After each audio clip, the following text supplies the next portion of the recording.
My dead horse of the day is... Hold on. What the hell is this movie's name? Oh, okay.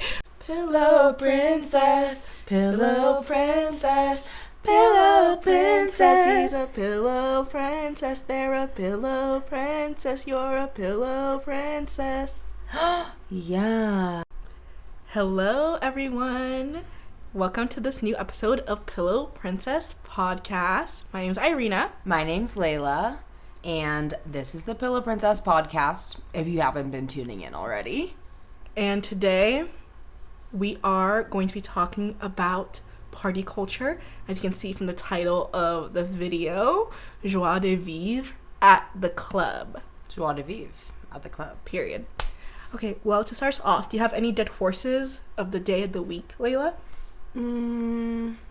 Well, white leftists, stop yelling at black people. That's my dead horse of the day. And I don't know, do you want to hear more about this? Like, do you want to hear more about what has sparked? Yeah, because already that's a red flag. Already a red flag. Okay, guys.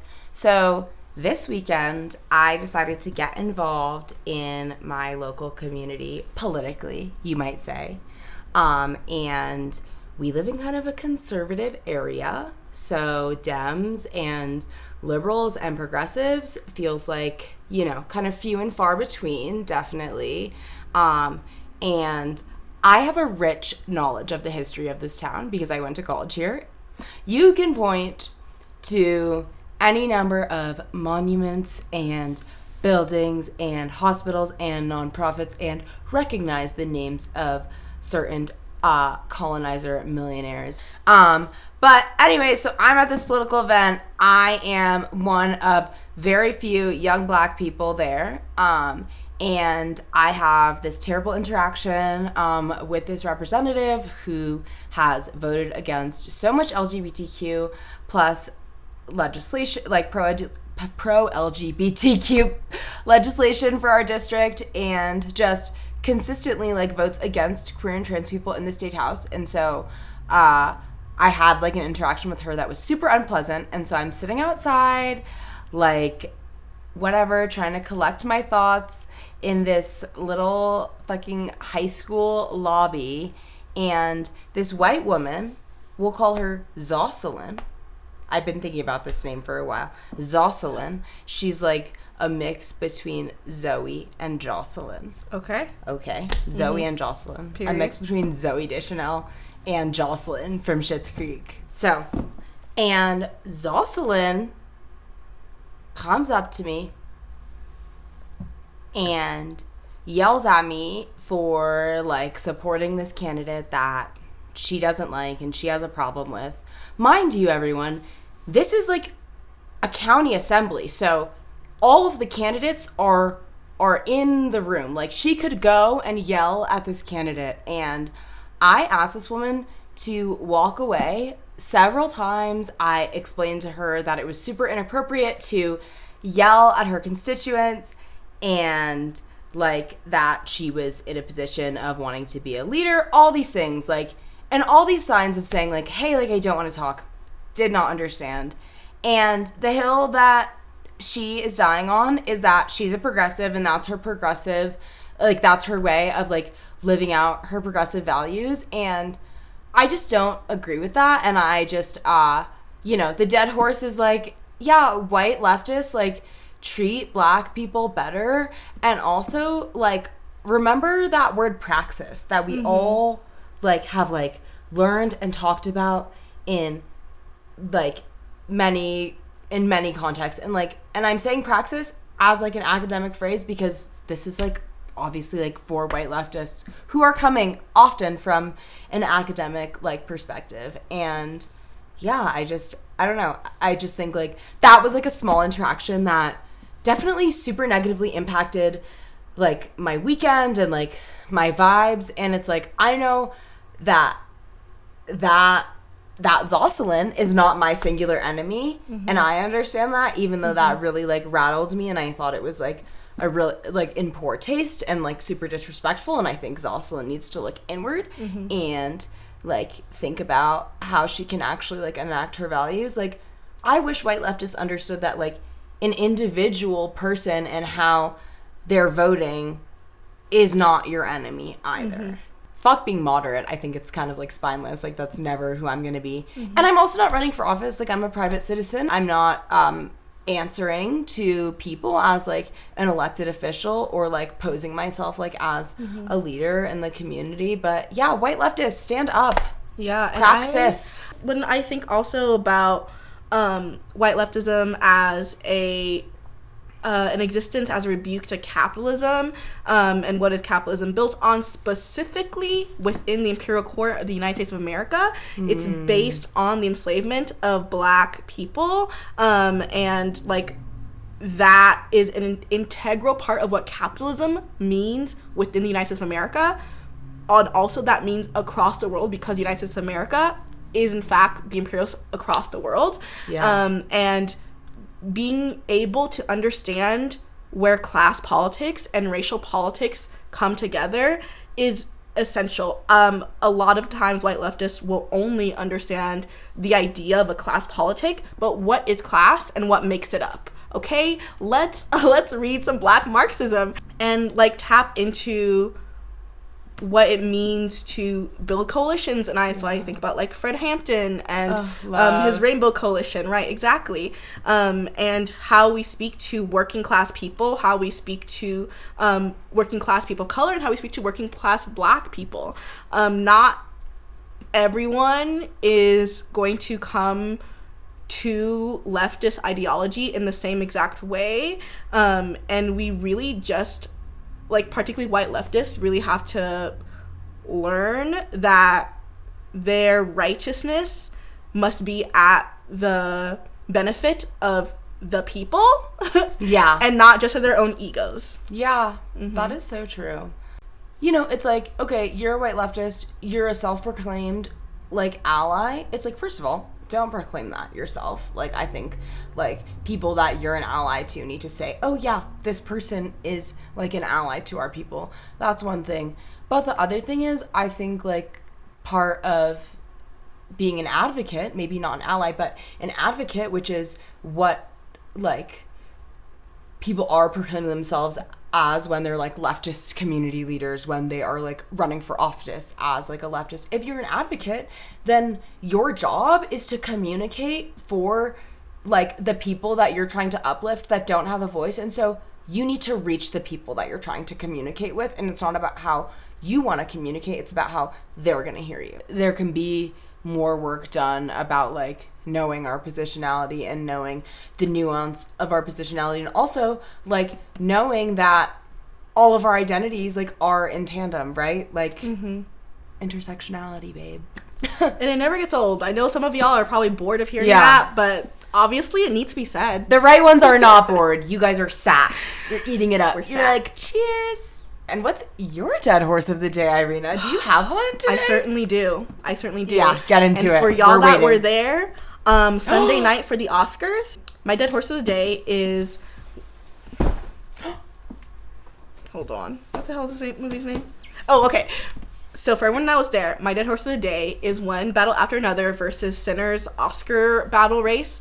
And it's because white film bros, or just, you know, non-Black film bros across the board, really think that Black people cannot think critically when it comes to art or filmmaking, which is nuts because your medium wouldn't exist without us. But because I don't like the movie does not mean I don't understand what it says. And particularly One Battle After Another, like, puts out revolutionary Black imagery. I would know something about that. Yeah, you would. And really uses particularly like Black women characters as a way to move plot along, but almost ahistorically. Definitely ahistorically. Paul Thomas Anderson can use the Jezebel trope because one of the main characters of the movie is a Black woman who ends up sleeping with one of the white supremacists of the film, like the villain of the film, twice, and because he like is obsessed with Black women. But knowing the history of the Jezebel trope and how black women were SA'd through history, and the justification for it was that they were seductresses, and seeing that in a character that is a black revolutionary woman and playing into that exact same stereotype is in fact damaging. And, you know, we can argue whether or not morals make a movie good or bad, but I think it does. I think the content of an actual film does in fact go into whether it's good or not. And also Leonardo DiCaprio is literally investing with the state of Israel into creating hotels. Yeah. That's deeply evil. And the fact that this movie claims to have revolutionary politics, they're super vague, don't know what politics they're about, but also is actively having one of their lead actors be part of a genocidal state. Yeah, it doesn't sit well with me, especially when it's compared to Sinners, made by actual black people, that has actual specificity in itself, that has something to say about anti-imperialism, has something to say about coalition building. It also was just such a beautiful film to watch, very emotionally moving.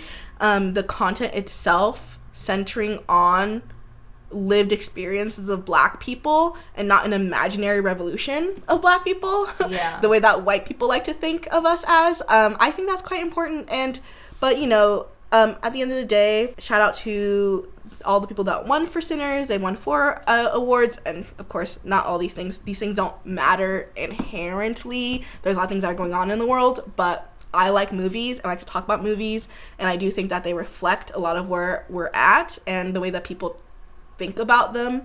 It makes me look at folks different. It makes me side-eye people, for sure, when they can't understand why people would not like a movie like One Battle After Another because they think it's so woke.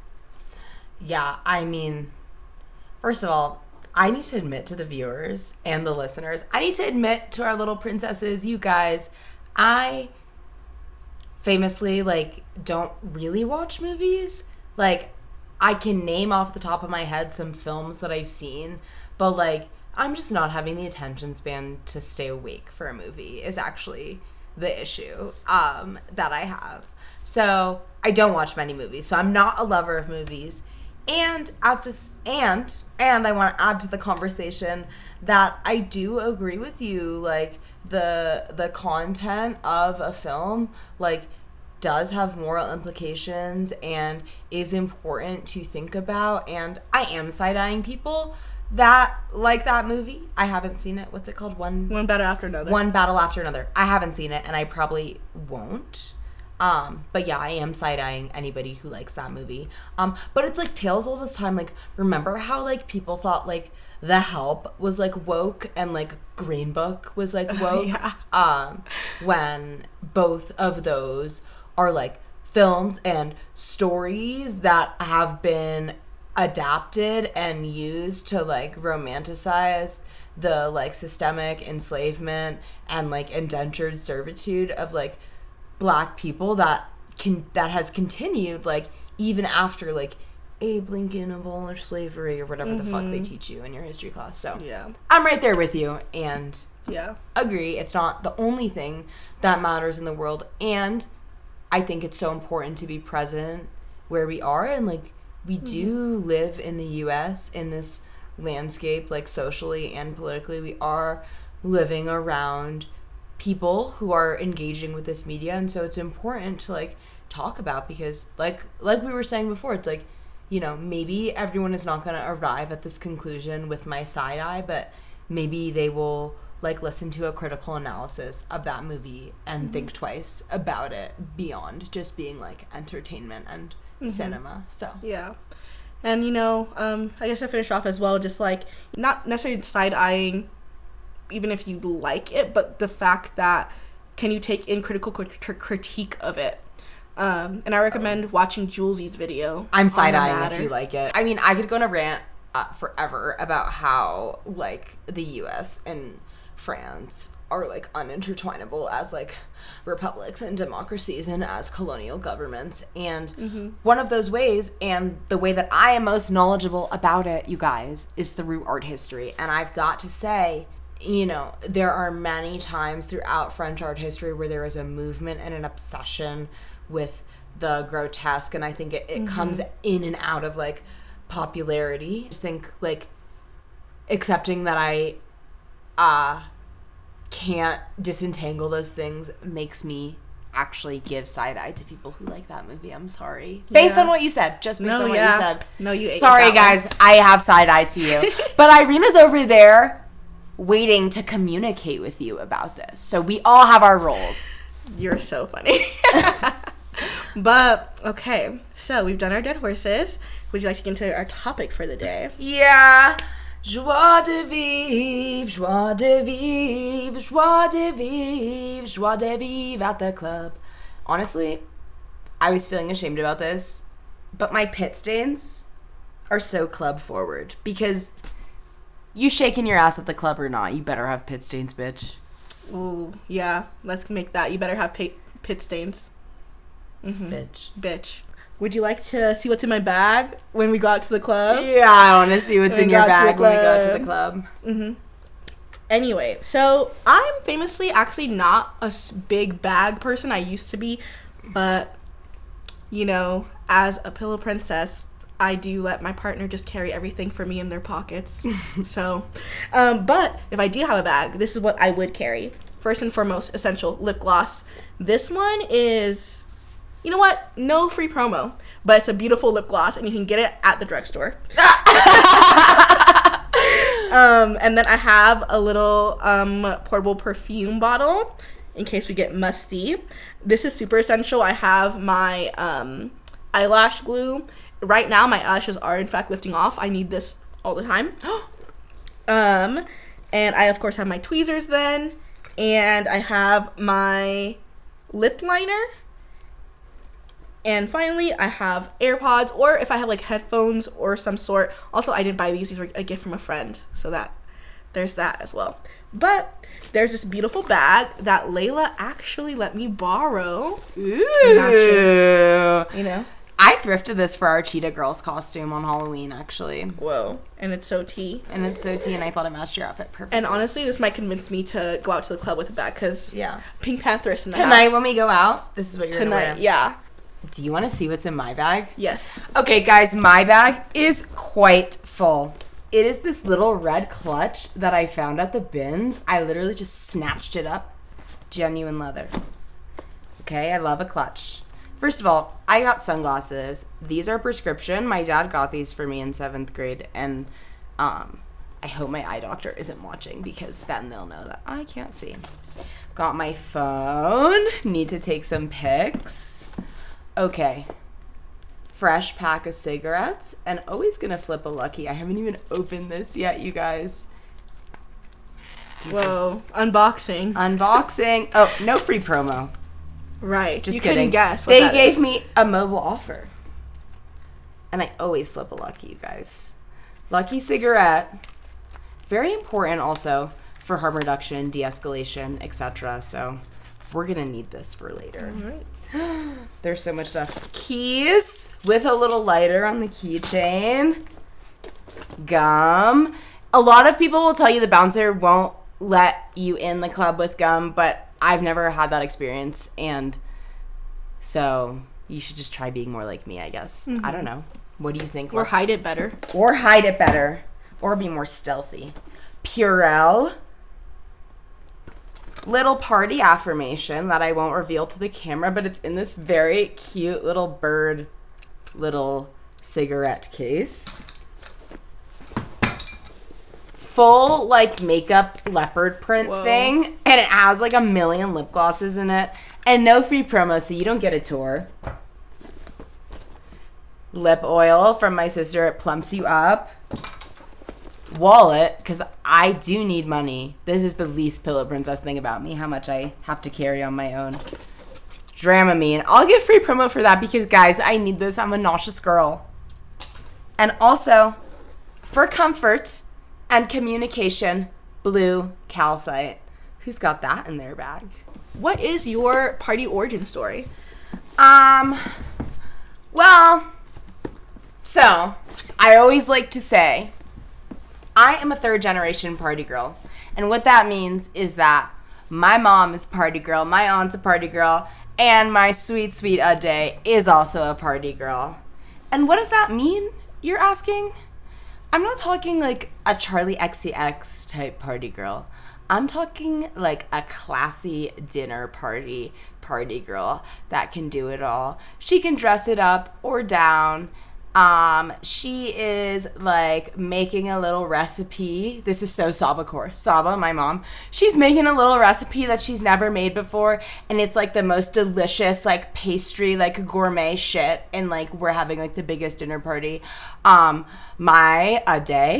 So we affectionately call my grandfather Reginald when he is the bartender. Okay. And so Reginald is always going to make a fancy cocktail, whether that is like a really good margarita, a really good mojito, or he might make a really good batch of sangria. And like, I don't know, I'm just like, I think like all of these like different like little like morsels of partying and hosting have always existed like in my head growing up, and in my life. Like I grew up going to like my grandparents' dinner parties, and they were always so fabulous. The food always smelled so good, and like, you know, I at this age now know that they were drinking so much wine because we would go to church on Sundays, and I've always had purse.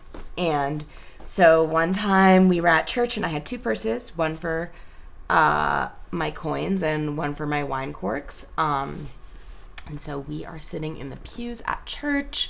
Reverend Haywood, God rest his soul, is like giving his little sermon, blah, blah, blah. Mm-hmm. And I open my purse and wine corks explode everywhere because I was just trying to show my grandma's friend what I had in my purse. One for coins, one for wine corks. And they said, oh my gosh, she has your number. That's what my grandma's friend said to her. And not only do I have her number, I have her recipe. I've written it down. It's my bread and butter. It's like who I am. So I have this like hosting and this hosting and like joie de vivre, de party from my mom and my grandma and my aunt.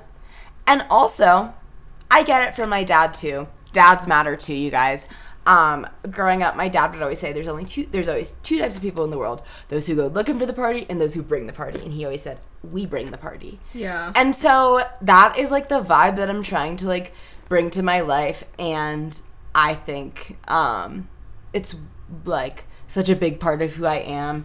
It's like why I love partying, and I think, you know, it ebbs and flows. But like, you know, in high school, like I barely even drank, but I was still like a big party social girl. And so, you know, I'm here today because of those people and because of like the way I grew up, like everything like being very festive and being celebratory on any occasion. Mm-hmm.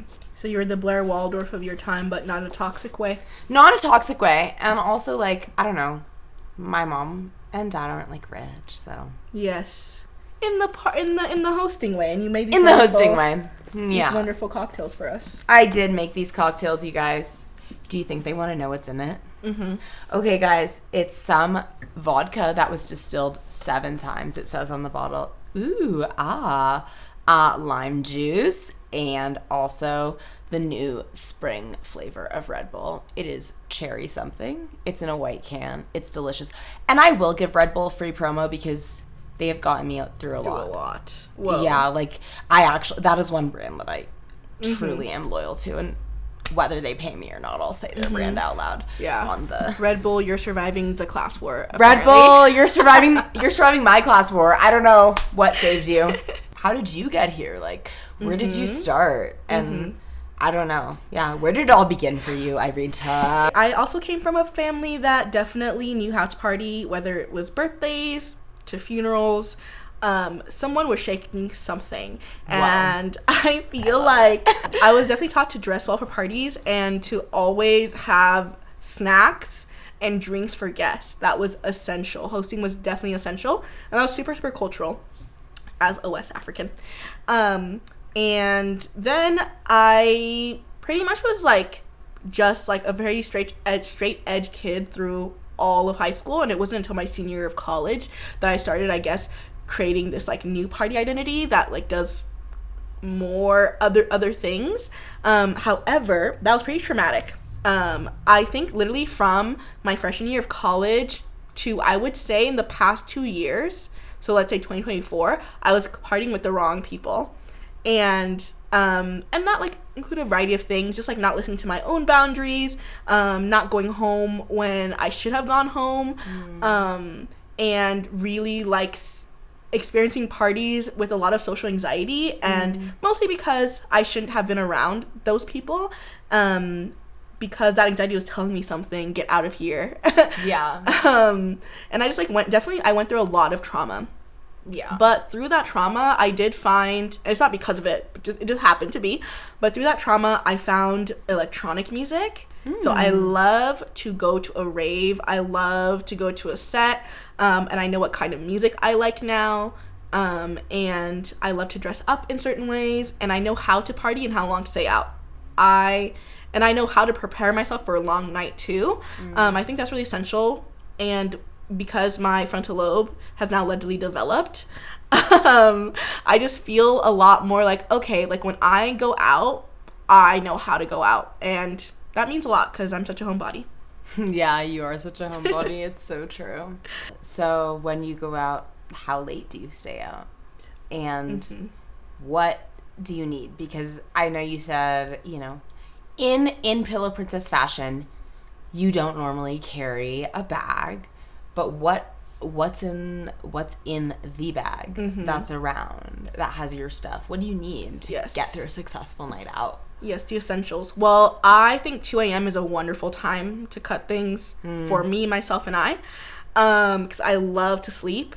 And I think the most essential things for me is before getting there, stopping by a 7-Eleven or a gas station and grabbing myself some electrolytes. So I drink one before I enter in where I'm going. Also, I'll carry if I have to. Like, I'm a community helper. We're gonna cut the responsibilities. Oh, also my lip gloss is actually quite essential. I will need to have that on me. You might say like your lip gloss is poppin'. Yeah. What do you feel like is your party, like your ideal party day? Well, it depends where I am. Like, I think, you know, I've been so fortunate to have lived lots of different places and been like an independent like adolescent and young adult in lots of different places, and so part of that is like finding a social life and like finding parties. And you know, I think like right now where we live and like my relationship to the land, like my ideal party day is like a party that starts outside at our house in our garden, and like we're able to like feed people and have like our really cool friends DJ, and then like we end the night with like karaoke, and you know, maybe people are like messy drunk, maybe everyone's like not messy drunk, like, you know. But I think what I love about the environment of like hosting a party is that like there's so much that like you can cultivate, and there's so much, and like there's so many people that you can like bring together. And so yeah, like my ideal party day is just like a house party with like all my friends and like all my favorite people, and that's very grounded in here. But my favorite place ever that I've partied in the world is probably like Paris, and not just like Paris as a city, but also like the specific circumstances under which like I visited there. Like when I was there, I was studying art history and like with like a very small group of other students, and so, you know, partially it was quite insular to just like be with the same group of people, but also it was very cool to learn about a new city, like, and like go into like a social context with that art historical knowledge like in the back of our heads. And it's like, you know, I wouldn't say that I recalled it every time I was like at the club, but you know, knowing that Paris is a city whose government, like, as, like, institutionalized as it is, knowing that Paris is a city whose municipality invests in, like, museums and, like, these, like, creative, like, avenues as, like, municipality, it really, I think it must inform, like, the social culture, and it must inform, like, the club culture in some way. And I think just, like, at least it's grounded in the place. You know, something that you really taught me is partying as, like, an experience, not just of being in a place, but, like, it's almost like a sandwich. Like, you really or no, it's a soup. I think best soup in the world. I love soup. Like, when we go party and, like, I go to your house and you make me a little drink, a little dresser, like a dresser. That's what my mom calls it. Yeah, when you, like, the drink that you put on dresser where you get ready, like, you make me a little dresser, and then we chat and, like, we hang and maybe we do some party favors, and then we vroom to the place or stay at the place if that's where the party's at. And you know, during the time, if I need to take breaks or if, like, I want to get food, like, all these things are so accessible to me, and there's not just, like, one way to be cool at a party. Like, it's just, like, me listening to my body and taking care of myself. And I think that's one big thing that you taught me, and experiencing partying with you has particularly invigorated in me, is, like, oh, I can be comfortable, you know? Yeah. That practice of being able to be comfortable and take the space that you need and nourish your body in the way that you need is something that I recognize as, like, a continual practice and something that continually improves, but B is also something that I'm like, this is I think, like, this is, like, the first, like, phase of my life where I have, like, really like, learned that lesson, and it's been, like, a huge part of kind of, like, bringing harm reduction under my wing as, like, a strong, like, practice and, like, value that I have, and something that I like always want to practice, like, whether I'm partying or whether, like, people are just, like, using substances in the world when we're not partying, because like, that is also just, like, the reality in which we live. I really had a great time when I was partying in West Hollywood. I was young enough that I did not realize the consequences of my actions, and also was still safe. Thank the Lord. But I remember that weekend that I went to LA, I had almost no money. Oh my gosh. But I was like, I'm just gonna keep swiping. If it comes back declined, it comes back declined. I was decline? No, because that was also when I got my tax return. I literally came back. I checked my bank account. I was like, oh my god, I got my tax return. Dude, I am so stressed. I'm topping off my drink. Keep going, bro. It was yeah, sorry, just like what you were. I'm not saying it was a smart time, but it was a fun time, and it was just like me and my friends, and we just. The party was continuous, as in it was, like, constantly seeking adventure, finding people to talk to, finding people to make friends with just for the night, or, like, maybe we'd meet someone that night, and then, like, the next day, like, the Saturday, we would, like, go to the beach or something with those people, and then, like, all right, bye, you know, that kind of continuous seeking of adventure. I really, really enjoyed that, and it was so much fun, and I've just been in so many absurd situations that I'm so glad I got out of, but honestly so fun. And I don't know, it's like I'm like, oh, like, should I not have done that? I don't know, because I had a really great experience out of it. But you know, it's a mixed bag.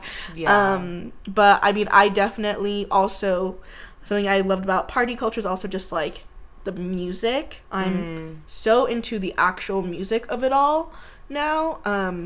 I love Black Coffee. He does electronic music. Fika Twigs. Love FK Twigs. Whoa. Jade is a new addition to my little music collection. So I just love music. Water From Your Eyes. Water From Your Eyes by Jade? No, like the band Water From Your Eyes. No, I haven't heard Water From Your Eyes. Oh my god. All right, you guys, you want to go to my club? Put on track 5 by Water From Your Eyes right now. Okay. And go shake your ass. But seriously, like, I'm also like so interested like just like in like all of the different music that we can hear when we go out. But because I'm a depressed girl, and guess what? Movement helps so much with depression. And I think like for me, like just growing up being like compelled to be an athlete and have kind of like this compartmentalization of like, okay, like I'm doing sports, and like it's like when you're about to like play sports in college, it's like it's almost a job. And like my friends who like played sports in college, they're like, oh my god, yeah, like sometimes it feels like a fucking job, like especially if you're playing D1. And so I think like transitioning into adult life, it's been hard to find like movement, like natural ways to move that don't feel like I'm like forcing myself to work out. And I think going out and dancing is one of those things. And a very wise farmer who has many, many degrees, including a law degree, and now has an owner-operated farm, told me that one of the best ways I can stay in great shape in my 20s is to stay out dancing all night. Yes. And I believe her. She's very wise. Absolutely. Dancing is so essential, and like really just figuring out how to like being comfortable in your body is so essential. And I definitely had to learn that, even coming from a family that does dance so often.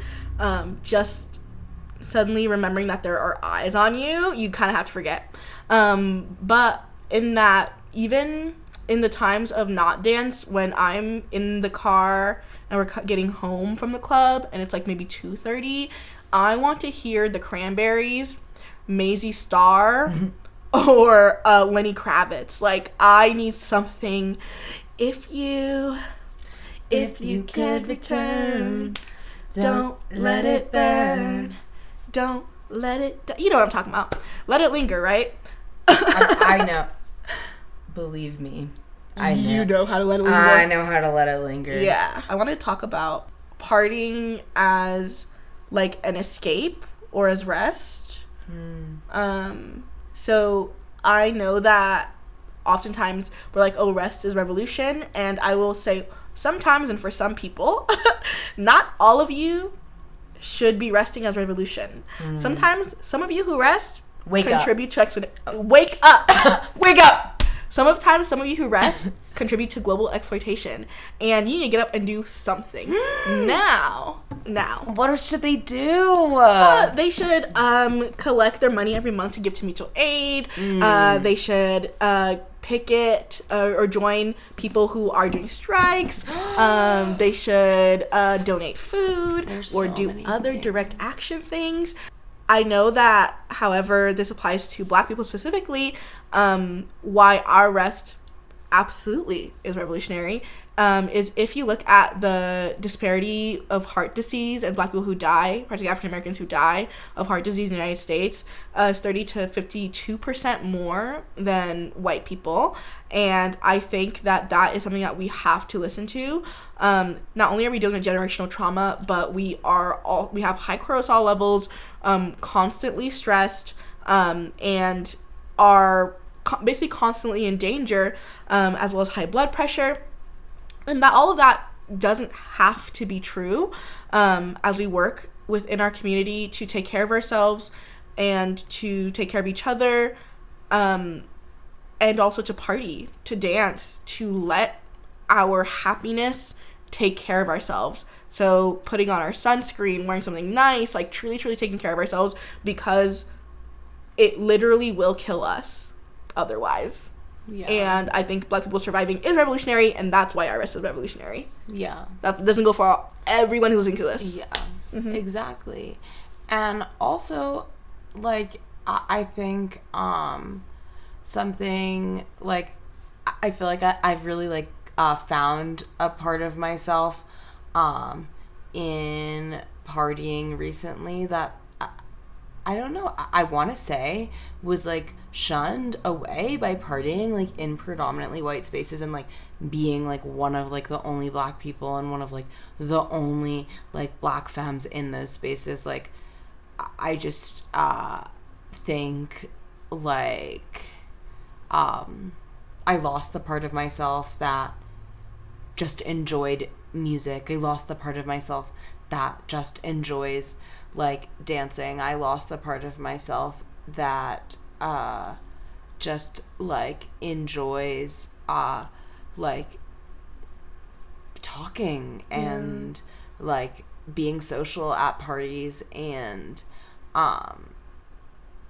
you know, it's like I lost a lot of it in like doing substances. Yeah, for sure, like that's like the action. And I think also what it is like not respecting my own boundaries, not asking myself like what it is like that I want, what like not getting in touch with like the desire that I have. And you know, I think like that desire, the desire to like go out and move and be in a different space or have like a transition, like a physical transition, like is deeply somatic. And so we can also like ask our body like what it needs. And you know, it's like I could go into so many details about all of like the lessons that I've learned and all of the substances that I'll never like try again, but it's not really about like always or never, but more about being able to like listen to myself and like my body and in those moments. And I think that that's like a really empowering place to be at as somebody who like struggles with like who has like struggled on and off with like different substances and like substance use and substance abuse, because it's like we live in this world where it's like you're an addict or you're not, you're an alcoholic and you're not, or you're not. And it's like all of these things are addictive, and our circumstances and who we're around in the setting in which we do things like can lend itself to being addicted or not. And so yeah, I just think like part of the harm reduction in these party spaces that feels deeply rooted in Blackness and Black culture, like these ways of like communication and like taking care of one another and not having like an authority that you go to, but truly like taking care of one another. Like I think like those things really exist partially in our party space and in our little like sea of like Black and brown people that party together, because like we cultivate that and we make those choices, and it exists whether we're at your house, whether we're at my house, whether we're at someone else's house, whether we're at the fucking club, you know, like. And I think about being connected to historically what parties have meant for Black people in the States, even though I'm not from here, but thinking about like the queer scenes, queer Black scenes, like house music was invented within the queer Black scenes, and what creation means for us, and having a DJ that's like part of the dance space, that's part of the environment that's happening, that kind of curation, making sure that people are good, knowing like how to have good party etiquette. I also think I've experienced really great party etiquette in mostly just Black spaces. I don't know what the rest of y'all are up to, but like I just like think historically about like, wow, we needed this, like truly like that kind of celebratory experience is part of this existence, and it can't always for us be fighting against other people, but also fighting for ourselves. And fighting for ourselves like can often happen within those euphoric moments on the dance floor.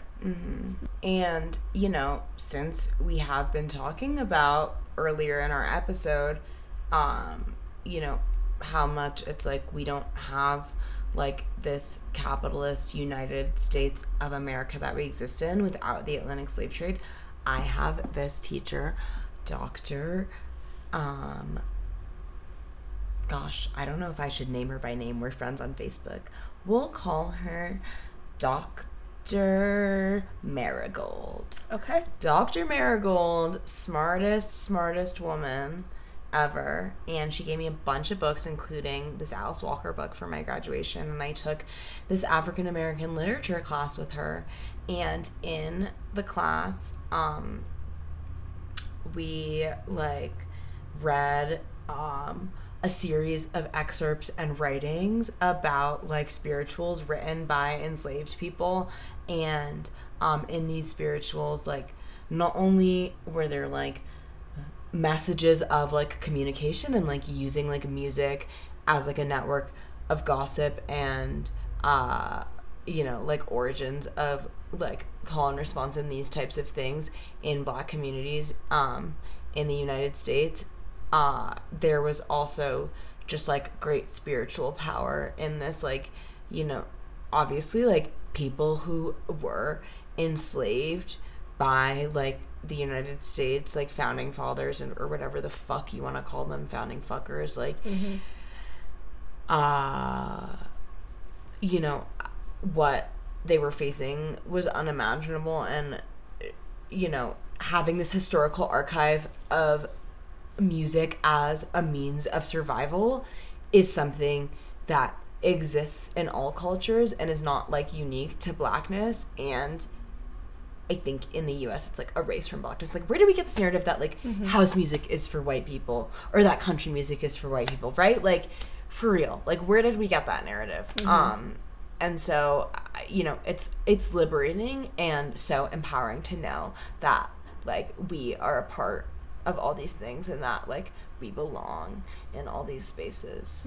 Definitely this touches on so many parts of our lives, and I'm just happy that I found a community that I can party with, and I know that I'll get home safe, and or people will come over and I can host and I can feel fulfilled and loved, and like the rest of the world is on pause for a moment while we take care of each other. I think that's the biggest takeaway, and why I'm gonna party until I can't anymore. And I'm always gonna bring the party and bring you with me. Absolutely. I think so. Thank you so much, Irina. I feel like we got to talk so much about like our beautiful social life together, and also like share and reflect on really important parts of our lives together. And I can't wait to do more. We'll do more tonight. Yeah. Hell yeah. We will do more tonight. Thank you, princesses. Pillow princess, pillow princess, pillow princess. He's a pillow princess. They're a pillow princess. You're a pillow princess. Yeah.